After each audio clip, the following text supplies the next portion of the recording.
So let's copy this, paste it in here, and revalidate. Alright, now we just got rid of one of our warnings.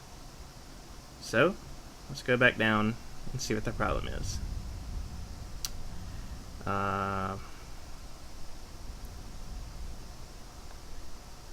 Just a second. Alright. Missing XMLNS attribute for element, whatever. So this is another one of those arbitrary things that the W3C wants us to put in our page, just to help the browser know what's going on. So we put that inside this HTML, opening a HTML tag. And you'll just want to take notes, write down what I'm putting, just because you need to know what it is. XMLNS equals http://www.w3.org/1999/xhtml xml lang equals en lang equals en. Okay, now we're going to copy this, paste it in, and now our page should have no errors. Congratulations! This document was successfully checked as XHTML 1.0 strict. We still have 2 warnings, so let's see what that is. Let's see. No character encoding declared. Okay? So to fix this, we need to throw in... we need to tell it what character encoding we're using.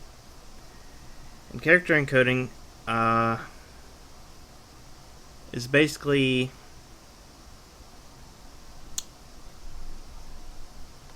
it basically tells the server what kind of characters you're using, so it knows how to read it. I don't know. It's technical. I don't really understand it. I just know we need to have it in here. So the way you specify what character encoding you're using is you use a meta tag. Meta HTTP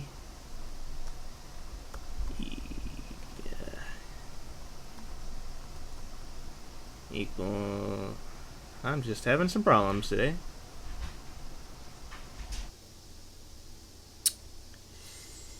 Equals content type.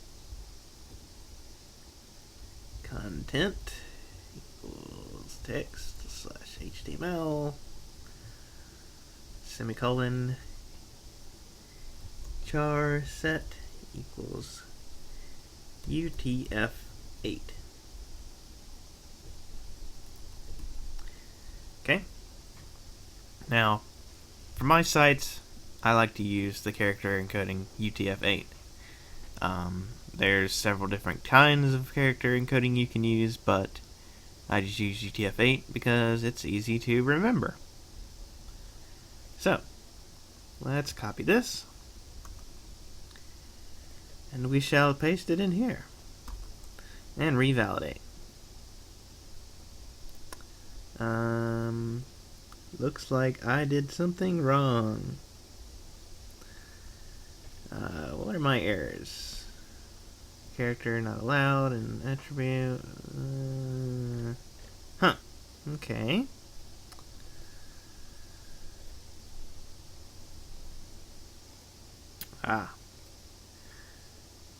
I closed the quotation right here, but it actually closes right here. So I have an extra quote, so just gonna get rid of that. And we will try this again. and then we'll revalidate. And now we only have one warning. That warning is just because of the way we are validating by pasting in through direct input. And this is basically saying that it doesn't matter what character encoding you're using when you're doing direct input, but it just automatically does UTF-8. But this is still 100% valid. Next, what we want to do is validate our CSS.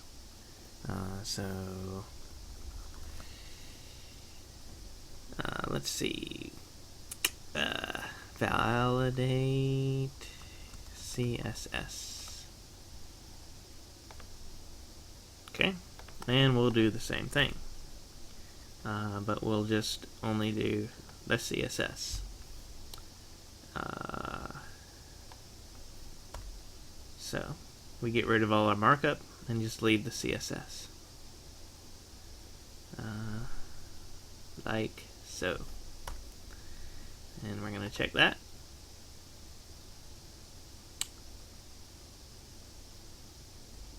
Just give it a moment. Having some... Okay.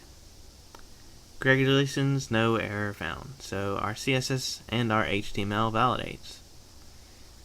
So that is it for validating your code.